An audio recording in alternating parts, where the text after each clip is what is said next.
సాయంకాలం నేను వత్సల డిస్పెన్సరీకి వెళదాం అనుకుంటున్నాను. మీరు ఆఫీస్ నుండి తిన్నగా అక్కడికి వచ్చేయండి. ఏకంగా అందరం కలిసి ఇంటికి వచ్చేయచ్చు అంది రజిత. రమేష్ టైం ముడి సరిగ్గా వచ్చిందో లేదో అని సవరిస్తూ, డాక్టర్ దగ్గరికి ఎందుకు? సుమకి మళ్ళీ జ్వరం ఏమైనా వచ్చిందా? ఆదుర్దాగా అడిగాడు అతను. జ్వరం వస్తే దానికి సాయంకాలం దాకా మందు లేకుండా ఉంచుతానా? చిరుకోపంతో కనుబొమ్మలు ముడుచుకుంటూ అంది రజిత. మరి నీకు బాగుండలేదా? అయితే ఈ పూటకి వంట ఎందుకు చేశావు? ఏ క్యారియరో తెచ్చుకుంటే తీరిపోయేది. హడావిడిగా బ్రీఫ్ కేసు సర్దుకుంటూ అన్నాడు. వాళ్ళ ఢిల్లీ నుండి ఇద్దరు డైరెక్టర్లు వస్తున్నారు వాళ్ళ ఆఫీస్కి. ఒక సెమినార్ ఏర్పాటు చేశారు. వాళ్ళ మధ్యాహ్నం అతను ఒక పేపర్ చదవాల్సి ఉంది ఆ సెమినార్లో. అబ్బబ్బా, మీ ప్రశ్నలకి సమాధానం చెప్పే ఓపిక నాకు లేదు, కానీ మీరు త్వరగా తిమిలి వెళితే తలుపేసుకుని కాసేపు కళ్ళు మూసుకుని పడుకుంటాను అంది రజిత విసుగ్గా. రజితకి ఏవో చిన్న చిన్న మూలుగులు రావడం అలవాటే. ఆ డాక్టర్ చూసి ఏదో విటమిన్ డెఫిషియన్సీ అని చెప్పి టానిక్కో టాబ్లెట్సో ఏదో రాసిస్తూ ఉంటుంది. వసల వాళ్ళ తల్లిగారి ఊరు రాజమండ్రే. ఆ కుటుంబానికి, రావుగారి కుటుంబానికి చాలా కాలం నుండి పరిచయం ఉంది. రజిత మొట్టమొదటిసారి హైదరాబాద్ వస్తున్నప్పుడు తెచ్చుకున్న పరిచయస్తుల లిస్టులో వత్సల అడ్రస్ కూడా ఉంది. వత్సల, ఆమె భర్త రమేష్ కుటుంబానికి మంచి స్నేహితులవడమే కాకుండా ఆమె వీళ్ళ ఫ్యామిలీ డాక్టర్ అయింది. ఆ పూట రమేష్ ఆఫీస్కి వెళ్ళిపోయాక ఇంచుమించు సాయంకాలం 4 గంటల దాకా రజిత కళ్ళు మూసుకుని పడుకునే ఉంది. ఆ పూట అన్నం తినబుద్ధి కాలేదు. మధ్యాహ్నం టిఫిన్ చెయ్యాలనిపించలేదు. పాపని మరీ ఏం లేకుండా ఉంచడం ఇష్టం లేక 2 గంటల వేళ స్టవ్ అంటించి కాసిన్ని పాలు వేడి చేసి ఆ పాలు 4 బిస్కట్లు దానికి పెట్టింది. ఎలాగో బలవంతాన కాస్త కాఫీ గొంతులో పోసుకుంది. ఎందుకో పేచీ పెట్టిందని చెప్పి పాపకి 2 అంటించింది. ఇక పాప పెద్దదైపోయిందిగా, హోల్ టైం సర్వెంట్ ఎందుకు అని ఆ పని పిల్లను మానిపించిన రమేష్ మీద మనసులో లక్ష సణుక్కుంది. 4 గంటలకే వసలింటికి వెళ్లడం పడకుండా కాస్త ఆలస్యంగా వచ్చిన పని మనిషి మీద చిరుగురులాడింది. ఎలాగైతేనేం 5 అవుతుంటే తెమిలి వసల వాళ్ళింటికి వెళ్ళింది. ఇల్లు, డిస్పెన్సరీ ఒకే బిల్డింగ్లో ఉన్నాయి.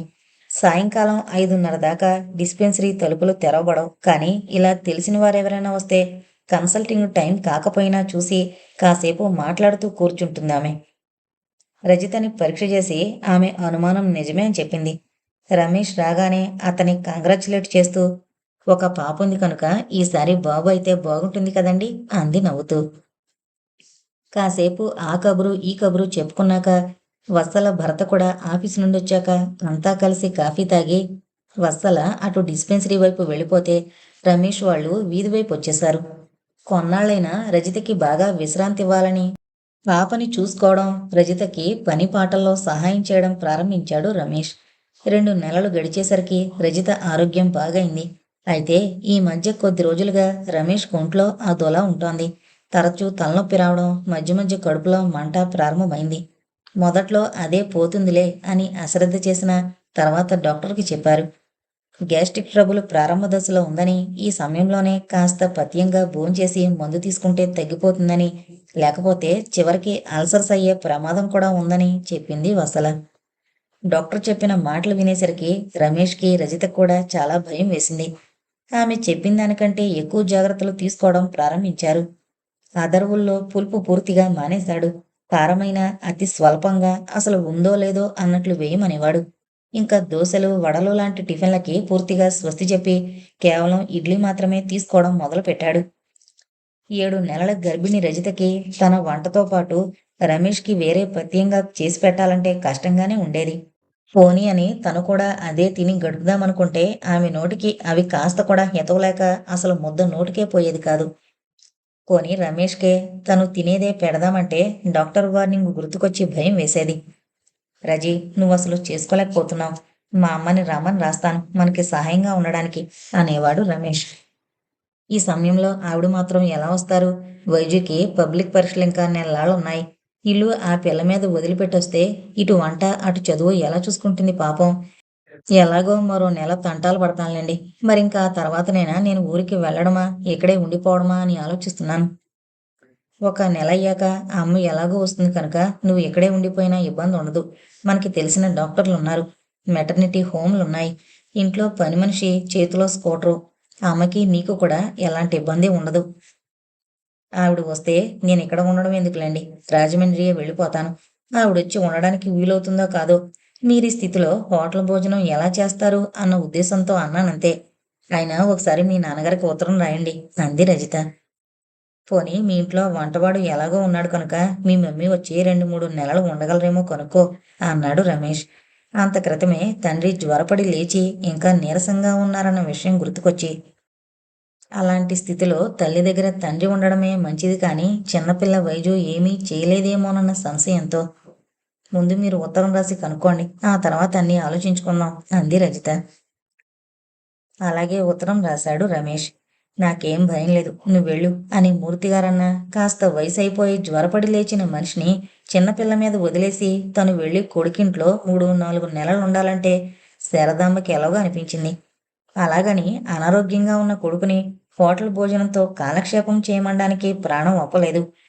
2-3 నెలల పాటు మెడికల్ లీవ్ దొరికితే తీసుకుని అతనే వచ్చి తన దగ్గరుంటే బాగుంటుంది అన్న సూచన చేసింది ఆవిడ. కానీ అది రమేష్కి ఇష్టం లేకపోయింది. అప్పుడు అతని పేరు ప్రమోషన్ లిస్టులో ఉంది. చివరికి శారదాంబ వచ్చి ఉండడానికి నిశ్చయమైంది. వైజు పరీక్షలైపోగానే కోడలు ఇంకో వారానికి పుట్టింటికి వెళుతుందనగా వచ్చింది ఆవిడ. ఆ వారంలోనే సుమ బామ్మ దగ్గర బాగా అలవాటైపోయింది. తల్లితో పాటు వెళితే అసలు బామ్మ కోసం బెంగ పెట్టుకుంటుందేమో అనిపించేది చూసేవారికి. అయినా పిల్లని ఇక్కడే ఉంచమని శారదాంబ అనలేదు. తను ఏదో చుట్టం చూపుగా వచ్చిన మనిషి. ఈ పసిపిల్లని ముద్దు చేసి అలవాటు చేసుకుంటే 4 నెలల తర్వాత తను వెళ్ళిపోయాక అది తన కోసం బెంగ పెట్టుకోవచ్చు. వారం రోజుల పాటైన చేరికని మరిపించడానికి సులభం కానీ నెలల తరబడి అలవాటు చేసుకుంటే ఆ మమకారాన్ని మరిచిపోవడం తనకి దానికి కూడా కష్టమే అనిపించింది. ఏదో పని మీద హైదరాబాద్ వచ్చిన రావుగారు కూతుర్ని మనవరాల్ని తీసుకుని వెళ్లారు. నెలలు నిండిన తర్వాత రజితకి పండంటి బాబు పుట్టాడు. ఆ వార్త అందుకుంటూనే రమేష్ 2 రోజులు సెలవు పెట్టి వెళ్లి పిల్లాన్ని చూసొచ్చాడు. వాడికి సుకుమార్ అని నామకరణం చేశారు. పిల్లవాడికి 3వ నెల రాగానే రజితని పిల్లల్ని తీసుకొచ్చేశాడు రమేష్. ఆ తర్వాత ఒక వారం రోజులుండి పిల్లవాడిని చూసుకోవడానికి మళ్ళీ వేరే పని పిల్ల దొరికాక ఇంటికి వెళ్ళిపోయింది శారదాంబ. ఆమె వెళ్లేలోగా తన ప్రమోషన్ వార్త అందితే బాగుండు అనుకున్నాడు రమేష్. అలాగే ప్రమోషను, దాంతోపాటు ఇంటికి ఫోను వచ్చాయి. మనవడు పుట్టిన వేళ అంటూ వాణ్ణి మరీ మరీ ముద్దులు పెట్టుకుందావిడ. ఫ్రిడ్జ్ పాడైపోయిందండి అంది రజిత అత్తగారు వెళ్ళిపోయిన తర్వాత ఒకనాడు. అరే ఏమైంది అన్నాడు రమేష్. నేనిక్కడ లేని 4 నెలలు దానిని అత్తయ్య గారు వాడారు. ఇలాంటి వస్తువుల్ని ఎంతో జాగ్రత్తగా హ్యాండిల్ చేయాలి గాని ఇష్టం వచ్చినట్లు వాడిస్తే పాడైపోతాయి. రమేష్ మనసు చివుకుమంది. అయినా పైకి ఏమీ అనకుండా నేను ఆ కంపెనీకి ఫోన్ చేస్తానులే, మెకానిక్ని పంపిస్తారు అన్నాడు. రజిత సరే అన్నట్లు 1 నిమిషం ఊరుకొని తర్వాత మళ్ళీ తనలో తనే అనుకుంటున్నట్లు మెల్లగా గొణవడం ప్రారంభించింది. పోనీ తనకంత తెలియనప్పుడు ఊరుకోవాల్సింది. అంతగా వాడుకోవాలనిపిస్తే కొడుకైనా పని చెప్పవలసింది. ఈయన తనకేం పట్టినట్లు ఊరుకున్నారు. బంగారం లాంటి వస్తువు ధ్వంసం అయిపోయింది. ఇప్పుడు బోల్డు డబ్బు పోసి బాగు చేయించినా అది వరకులా పనిచేస్తుందో లేదో. ఏ వస్తువైనా ఒకసారి రిపేర్కి వచ్చిందంటే ఇక దాని మీద ఆశ వదులుకోవాల్సిందే. ఇక వినడం రమేష్ వల్ల కాలేదు. మా అమ్మకి ఫ్రిడ్జ్ వాడే అలవాటు లేకపోవచ్చు, కానీ బొత్తిగా అయోమయం మనిషి అనుకోకు. అయినా అందులో ఆవిడ అజాగ్రత్తగా వాడడానికేముంది. అసలు మనం దీన్ని కొని 3 ఏళ్లు పైన అయింది. ఎంతవరకు ఒక్కసారైనా మనం దీన్ని రిపేర్ చేయించాల్సిన అవసరం రాలేదు. ఇదే కంపెనీ ఫ్రిడ్జ్ మా ఆఫీసులో ఒక అతను కొన్నాడు. నెలకి 4 సార్లు మెకానిక్ వాళ్ళ ఇంటికి వెళ్లాల్సిందే. మీరు చెప్పింది మరీ బాగుంది. వాళ్ళకొచ్చిన మిషన్ అలాంటిదేమో, మన అదృష్టం మనకి మంచిది దొరికింది అని నేనెప్పుడూ అనుకుంటూ ఉండేదాన్ని. ఇంక ఇవాళ ఆశ వదులుకోవచ్చు. వాళ్ళలాగే మనము ఇంక మెకానిక్ని జీతమిచ్చి పెట్టుకున్నట్లు రెగ్యులర్గా వచ్చి వెళ్ళమంటూ ఉండాలి. దాని బదులు హాయిగా ఇది అమ్మేసి కొత్తది కొనుక్కుంటే ఉత్తమం. మరి అలాంటప్పుడు నువ్వు ఊరికి వెళ్ళేటప్పుడు అది ఆఫ్ చేసేసి ఇది వాడుకోవడానికి వీల్లేదని చెప్పి వెళితే బాగుండేది. మా పాటలేవో మేం పడేవాళ్ళం. అయినా మేమేమైనా పుట్టినప్పటి నుండి ఫ్రిడ్జ్ నీళ్ళని అలవాటు పడిన వారమనుకున్నావా? కూజా నీళ్లతో సరిపుచ్చుకునేవాళ్ళం అని 1 నిమిషం ఆగి, సంవత్సరాల తరబడి పనిచేసిన మిషన్ కాస్త పాడైపోవడం, మనం దాన్ని బాగు చేయించుకోవడం సహజం. నువ్వు ఎక్కడున్నా ఈ మరామత్తు అవసరమయ్యేదేమో. ఆ వాళ్టికి అనుకోకుండా అమ్ముంది కనుక ఈ నింద ఆవిడ మీద పడింది. నిజంగా ఆవిడ చేతిలోనే ఇది పాడైపోయి ఉంటే అప్పుడే పనిచేయడం మానేయాల్సింది. ఆవిడ వెళ్ళిన వారం రోజుల తర్వాత ఇవాళ ఇది సరిగ్గా పనిచేయడం లేదంటే ఆ పొరపాటేదో నీ వల్లే జరిగిందనుకోవాలి. నేనేమంత చేతకందానంటున్నారా అంది రజిత చిరాగ్గా. ఆ వాళ్ళ ఆ ఇద్దరి మనసులో పాడైపోయినట్లే అయింది. ఆ ఇంట్లో ఇప్పుడు ఫ్రిడ్జ్ ఒకటే కాదు, అన్ని వస్తువులు ముఖ్యంగా సుతారంగా వాడాల్సినవి అది వరకులా పనిచేయడం లేదని రజిత అభిప్రాయం. అవన్నీ ఒక్కొక్కటే చెప్పడం మొదలుపెడితే అతనికింకా కోపమొస్తుందని, అప్పటికి ఊరుకున్న అవకాశం వచ్చినప్పుడల్లా చెప్తుండేది రజిత.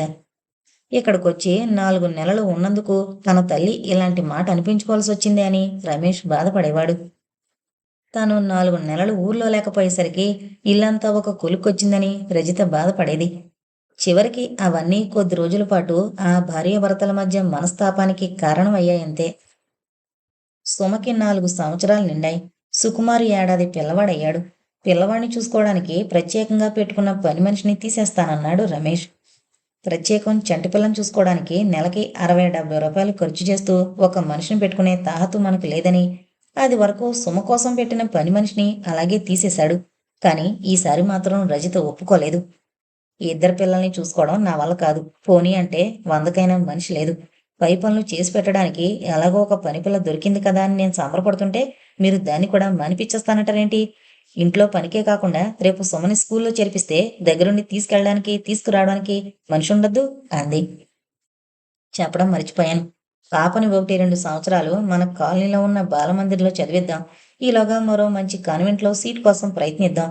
ఆ సీటు దొరకడానికి ఎలాగో ఒక సంవత్సరం పడుతుంది. ఈలోగా పాపకి కాస్త జ్ఞానమూ తెలుస్తుంది. ఏకంగా ఒక రిక్షా మాట్లాడి మరెవరి పిల్లలనైనా జత కలిపి పంపించొచ్చు. ఆ బాలమందిర్లో చదివించినా చదివించకపోయినా ఒకటే. ఇక్కడ వీళ్ళు చదువు చెప్పే పద్ధతి ఏం బాగుండదట. కాన్వెంట్లో ఇప్పటికిప్పుడు సీటు ఎందుకు దొరకదు? వాళ్ళు అడిగిన డొనేషన్ ఏదో ఇచ్చేస్తే మహారాజులా దొరుకుతుంది మర్నాటికి సీటు. ఇంత చిన్న పిల్లని ఎవరితో జత కలిపి పంపించగలం? కనీసం మరో సంవత్సరమైనా ఈ పని పిల్లుంటే అదే తీసుకువెళ్ళి మళ్ళీ తీసుకొస్తుంటుంది అనేది రజిత వాదన. ఇంకా రమేష్ మరేమీ అనలేదు. ఏ విషయంలోనైనా అభిప్రాయ భేదాలు రానేకూడదు. కానీ ఒకవేళ వస్తే మాత్రం రజిత మాటే నెగ్గి తీరుతుంది. ఈ 6 సంవత్సరాల అనుభవంతో నేర్చుకున్న పాఠంతో రమేష్ ఏదో ఒకసారి తన అభిప్రాయం చెప్పడము, ఆ తర్వాత మరింక దాన్ని సాగదీయకుండా వదిలేయడము నేర్చుకున్నాడు. మరో 15 రోజులు గడిచిపోయాయి. ఉన్నట్టుండి ఒకనాడు ఆ పనిపిల్ల తల్లొచ్చి ఇంక రేపట్నుండి తన కూతురు పనిలోకి రాదు అని చెప్పింది. ఏం ఏమైంది అంది రజిత. దానికి లగ్గం చేస్తాను, ఇంక 10 రోజులే ఉంది పెళ్ళి అంటూ మొలలోంచి సంచి తీసి అందులో చిల్లర డబ్బులు, తమలపాకులు, వక్క పలుకులు మధ్య నుండి ఒక శుభలేఖ తీసిచ్చింది. రజితకి ఒళ్ళు మండిపోయింది.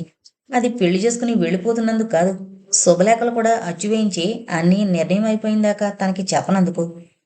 ఒక సంవత్సరం పాటు దీనిని నా కన్నబిడ్డ కన్నా ఎక్కువ చూసుకున్నాను. మేమేం తింటే అది పెట్టాను. మాతో సినిమాలకు తీసుకుని వెళ్ళాను. రాత్రి వేళ బాబు ఏడిస్తే అస్తమానం చిన్నపిల్ల అది లేవలేదని మధ్య మధ్య నేనే లేచి చూసుకునేదాన్ని. అన్ని చేసినా దానికి విశ్వాసం లేకపోయింది. నిజంగా మంచి మనిషి అయితే అయ్యో ఆమెకి ఇబ్బంది అవుతుందేమో కాస్త ముందుగానే చెప్దాం, నేను మానేసిలోగా మరో మనిషినైనా చూసుకుంటారు అనే ఆలోచనైనా ఉండేది. ఛ! ఇలాంటి వారికి ఎంత పెట్టినా ఒకటే. తమ అవసరం గడుపుకుని వెళ్ళిపోవడమే వాళ్ళకి తెలుస్తుంది గాని యజమానుల అవసరాలు, ఇబ్బందులు వాళ్ళకి అక్కర్లేదు అనుకుని ఆ మాటే దాంతో అనేసింది. అయ్యో తల్లి, ముందుగా తెలిస్తే చెప్పనా? అప్పటికప్పుడు కుదిరిపోయింది అందది. పోనీ నెల 2 నెలలు వ్యవధి లేకపోయినా ఈ కార్డు అచ్చు వేయించాలంటే కనీసం ఒక వారమైనా వ్యవధి ఉండాలి కదా. వారం క్రితమైనా చెప్పకుండా ఇంక రేపటి నుండి పనిలోకి రాదు నా పిల్ల అని చెప్తున్నావు. ఇదే మేము ఏదైనా ఇబ్బంది వచ్చి రేపటి నుండి పనిలోకి రావద్దని చెప్తే 90 సణిగి పోస్తారు. ఉన్నట్లుండి కొలువు తీసేస్తే మేమేమైపోతాం? ఈ గొప్పవాళ్ళు పేదవాళ్ళు కడుపుల మీద కొడతారంటూ గొడవ చేస్తారు. ఆ పని మీరు చేస్తే మాత్రం మేమేమీ అనకూడదు అంది కాస్త గట్టిగానే. దానికి తన తప్పు తెలుసు. అందుకని మరేమీ అనకుండా ఊరుకుంది. రజిత కూడా ఇంకేమీ అనకుండా ఆ వాల్టిదాకా లెక్క చూసి జీతం తల్లి చేతికిచ్చేసింది. పిల్ల చేతిలో 10 రూపాయలు పెట్టింది ఏదైనా కొనుక్కోమని. సంవత్సరం పైగా పనిచేస్తున్న పిల్ల పెళ్లి చేసుకుని వెళ్ళిపోతుంటే ఒక చీర, రవికల గుడ్డైనా లేకపోయినా 25 రూపాయలైనా ఇస్తే బాగుంటుంది అనిపించినా అది చేసిన పనితో కోపమొచ్చి ఆ 10 రూపాయల నోటు చేతిలో పెట్టి ఊరుకుంది. సరే, మర్నాటి నుండి ఆ పిల్ల రావడం లేదు. అది వరకు పనిచేసిన మనిషే మళ్ళీ వచ్చి పనిచేసి వెళ్ళిపోతుంది. అసలే పనిపిల్ల మానేసిందన్న చిరాకుతో ఉన్న రజితకి మరో అయిష్టమైన విషయం కూడా తెలిసింది.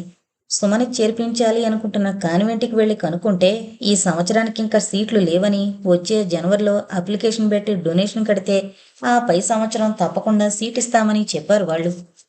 కాస్త ముందుగానే ఆ విషయం కనుక్కొనందుకు భరత మీద కాసేపు సణిగి, ఇలాంటి విషయాల్లో మగవారు శ్రద్ధ పట్టాలి కానీ ఆడదాన్ని నేను ఎన్నెన్ని చూసుకోగలను అని. అందులో తన తప్పు ఏమీ లేదని భర్తకి స్పష్టం చేసింది. ఈ బాలమందిర్ని మనసులో పెట్టుకుని కాన్వెంటు సీటు విషయం అశ్రద్ధ చేశాడని అతనికి తెలుసు. ఏదైతేనేం ఆ సంవత్సరం సుమ ఆ కాలనీలో ఉన్న బాలమందిర్లోనే చేర్చాల్సొచ్చింది. మరీ చిన్నపిల్ల. మన కాలనీలో అయితే మాత్రం ఒంటరిగా ఎలా పంపించగలం? చేతిలో ఒక పనిపిల్లుంటే బాగుండేది అంది రజిత. కూతురు కోసం రోజూ 4 సార్లు తను స్కూల్కి ఇంటికి మధ్య తిరగాల్సొస్తుందేమోనని భయపడుతూ, ఈ కాస్త దానికి నెలకో 70 రూపాయలు ఖర్చు చేసి హోల్ టైం సర్వెంట్ ఎందుకు? స్కూలు జీతంతో పాటు నెలకి మరో 10 రూపాయలు కట్టామంటే స్కూలు వాళ్లే ఒక ఆయాని ఏర్పాటు చేస్తారు. దగ్గరగా ఉన్న ఇళ్ల నుండి పిల్లల్ని స్కూలుకి తీసుకుని వెళ్ళి మళ్ళీ సాయంకాలం దిగబెట్టడానికి అన్నాడు రమేష్. సరే అనుకుంది రజిత. ఇలాంటి విషయాల్లో పనివారు మనకంటే చురుగ్గా ఉంటారు. వాళ్ళ పని మనిషి నరసమ్మకి ఆ విషయం ఎలా తెలిసిందో కానీ ఒకనాడు అది రజితని అడిగింది. అమ్మా, ఆ 10 రూపాయలు నాకే ఇవ్వండి. నేనే పాపని స్కూలుకి తీసుకెళ్లి దిగవిడిచి మళ్ళీ తీసుకొస్తుంటాను అంది. మరి నీకు వీలవుతుందా అంది రజిత. కాకేమమ్మా, నేను మంచిగా పాపం చూసుకుంటాను అని అది ప్రాధేయపడడంతో సరే అంది రజిత. నెల రోజులు గడిచాయి. ఏదో పని మీద రావుగారు ఆయన వెంట భవానమ్మ హైదరాబాద్ వచ్చారు. హాయిగా దుప్పటి ముసుగు పెట్టుకుని పడుకున్న సుమ అమ్మమ్మ తాతగారుల గొంతు వినబడి లేచొచ్చింది. మనవరాల్ని పక్కన కూర్చోబెట్టుకుని ముద్దుగా కబుర్లు ప్రారంభించారు వాళ్ళు. అమ్మమ్మ, నేను స్కూల్లో చేరాను అంది సుమ కళ్ళు తిప్పుకుంటూ.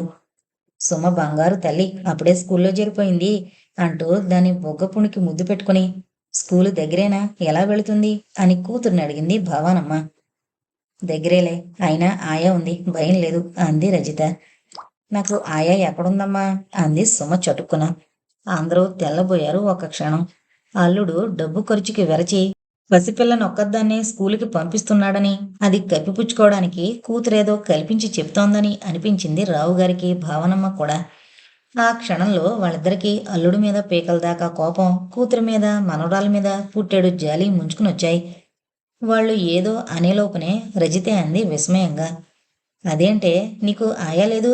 రోజు నరసమ్మ నిన్ను స్కూల్కి తీసుకువెళ్ళడం లేదు? ఆయా అంటే నరసమ్మ, నేనింకా నాన్నగారి స్కూటర్ లాంటిదే వస్తుందేమో దానిలో ఎక్కి వెళదామనుకుంటున్నాను. సుమ అమాయకంగా చెప్తుంటే అక్కడున్న వారంతా పొట్టలు చెట్లయ్యేలా నవ్వడం మొదలు పెట్టారు. చివరికి ఎలాగో ఆ నవ్వు తెరలోంచి యువతలు పడి, పిచ్చిమొద్దు, నీకు ఆయా అంటే తెలీదు, పైగా స్కూటరో కారులాగో ఉంటుందనుకుంటున్నావా? ఇంకా నయం, ఈ తెలివి తక్కువ వాగుడు అమ్మమ్మ వాళ్ళ ముందు వాగావు కనుక సరిపోయింది, కానీ ఇదే పరాయి వాళ్ళ ముందైతే నా పరువు పోయేది అని కసురుకుంది. తల్లి కోపానికి కారణం అర్థం కాక సుమ బిక్కముఖం వేసింది. కూతుర్ని చూస్తుంటే రమేష్కి జాలి వేసింది. సుమ దృష్టిలో నరసమ్మ కేవలం పనిమనిషే. పనిమనిషి తన పిల్లని స్కూలుకి తీసుకువెళుతుంది అని చెప్పడానికి రజిత లాంటి వాళ్ళకి నామోషి చిన్నతనం. అందుకే ఆయా అని ఒక పెద్ద పేరు తగిలిస్తారు. పాపం పిచ్చిపిల్ల. ఆయా అన్న పేరుకి అర్థం కూడా తెలియక అదేదో చిన్నపిల్లల వాహనం అనుకుంటుంది. అవును, మరి దాని చిన్నప్పుడు నిన్న మొన్నటిదాకా సుకుమార్ని చూసుకోవడానికి ఒక పిల్లున్నా కూడా వాళ్ళని పిల్లానో లేకపోతే పేరు పెట్టి శాంత, కనకమనో పిలిచేవారు కానీ ఆయాని ఎప్పుడూ పిలవలేదు. రజితకు కూడా అది ఎబ్బెట్టుగా అనిపించలేదు. కానీ కూతురు స్కూల్లో చేరేసరికి మాత్రం ఇతరుల ముందు తన డాబు చూపించుకోవడానికి పని మనిషి ఆయా అయిపోయింది. విద్యాడంబరాలకి, భేషజాలకి పెద్దవాళ్ళు అలవాటు పడినంత త్వరగా పసివాళ్ళు అలవాటు పడలేరు అనిపించింది. అంతేకాదు, పసితనం నుండే ఇలాంటి వాటికి అలవాటు పడిన పిల్లలు క్రమంగా వాటిని వంట పట్టించుకుని స్నాబ్స్గా అందరి ముందు తమ ఆధిక్యతని ప్రదర్శించుకునేవారుగా తయారవుతారు. అతి చిన్నతనం నుండి వాళ్లలో స్థిరపడిపోయిన కొన్ని భావాలు, అలవాట్లు తర్వాత ఎంత ప్రయత్నించినా మారలేవు అనుకున్నాడు. మళ్ళీ అంతలోనే అనిపించింది. చిన్నతనం నుండి అలాంటి వాతావరణంలో పెరగడం వల్లనే రజితలో ఈ దర్పం, ఆడంబరం ఇలా తిష్టవేసుకున్నాయి. ఆ తల్లి పెంపకంలో ఈ సొమ్ము కూడా అలాగే తయారవుతుంది. అది కూడదు అని నేననుకున్నా నా ఆలోచనలు, నా ప్రయత్నాలు సాగవు అని. 4 రోజులుండి రావుగారు, భవానమ్మ వెళ్ళిపోయారు. కానీ కూతురికి ట్రైనింగ్ ఇవ్వడం విషయంలో, దానికి అత్యంత ఆధునికమైన నాగరికత అలవాటు చేయడంలో రజిత మరింత శ్రద్ధ తీసుకోసాగింది. సరిగ్గా 9:30కి డాడీకి మినిస్టర్ గారితో అపాయింట్మెంట్ ఉందట అంది రజిత రమేష్తో. అతనికి ఇలాంటి మాట వినడం అది కొత్త కాదు. ఆఫీస్ పనుందనో, లేకపోతే ఏ మినిస్టర్నో కలుసుకోవాలనో, ఏ సెక్రటరీతో మాట్లాడాలనో 2 నెలలకు ఒకసారైనా మామగారు వస్తుంటారు. ఇంట్లో ఆమె స్వయంగా ఆలనా పాలనా చూసుకోవాల్సిన పసిపిల్లలెవరూ లేకపోవడం వల్ల, అన్ని పనులకి నౌకర్లు ఉండడం వల్ల భవానీదేవి కూడా ఆయనతో పాటు తయారవుతుంటుంది. అస్తమానం ఈవిడ వస్తే అనవసరంగా బోల్డు ఖర్చవుతుందని మొదట్లో రమేష్ అనుకుంటుండేవాడు. అయితే రావు గారు భార్య వచ్చినందుకు కానీ, ఇక్కడే ఉన్న సమయంలో ఖర్చయింది కానీ, ఏది ఏ ఖర్చు ఆయన చేతికి తగలదని, ఏదో ఒక రూపంలో ఆఫీసు అకౌంట్లో పడిపోతుందని తెలిసాక ఇక అలా అనుకోవడం మానేశాడు.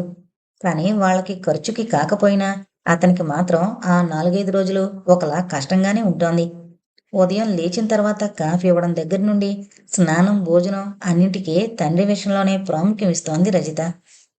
తండ్రి ముందు, ఆయన హోదా ముందు రమేష్, అతని అవసరాలు ఎంతో తక్కువగా కనిపిస్తుంటాయి రజితకి. ఏదో మామగారు, పెద్దవారు, తనకి ఉద్యోగం వేయించిన పెద్ద మనిషి అని మొదట్లో అతని పట్ల రమేష్‌కి కాస్త గౌరవంగానే ఉండేది. కానీ తన సంసార విషయాల్లో ఆఖరికి కూతురు కట్టుకునే చీర దగ్గర నుండి, వాళ్ళు వండుకున్న కూర దాకా ఆయన ఇంట్రెస్ట్ చూపిస్తూ కలగజేసుకోవడం, ఒక్కోసారి సలహాలిస్తున్న ధోరణిలోనే తన ప్రవర్తనలో తప్పులంచడం చూస్తుంటే, మా నాన్నగారే ఎప్పుడూ నా విషయాల్లో కలగజేసుకుని నన్ను పల్లెత్తు మాట అనలేదు. అలాంటిది ఈయనేమిటి నన్నిలా మందలిస్తారు అని కాస్త చిరాకు కూడా వచ్చేది.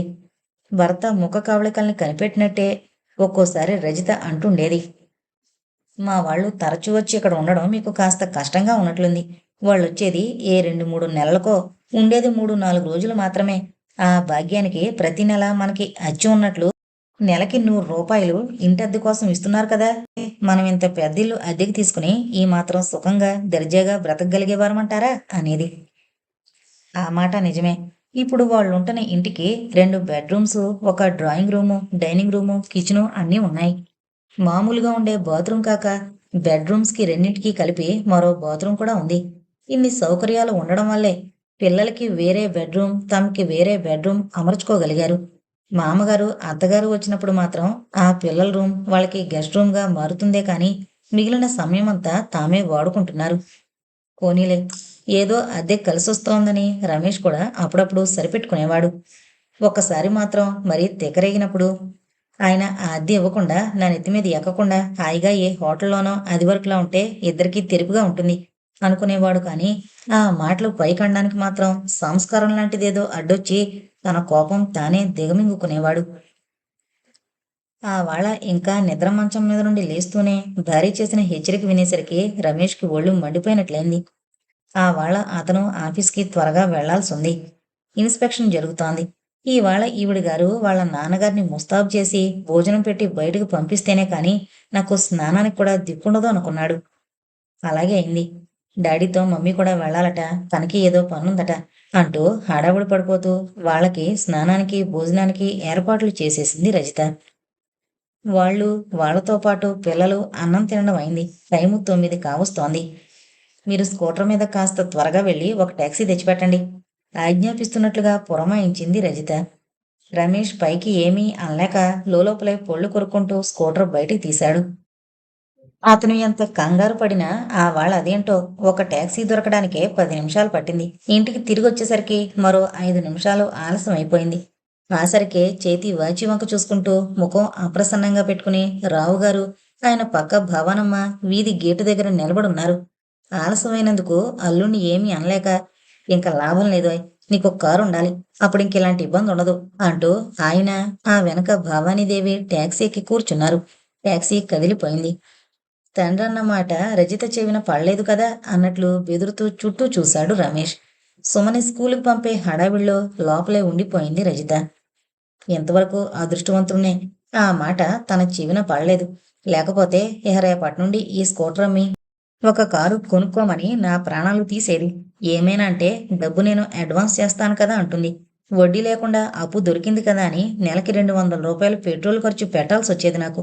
ఇంకేముంది, కారుంటే వీళ్ళకి ట్యాక్సీలతో పనిలేదు.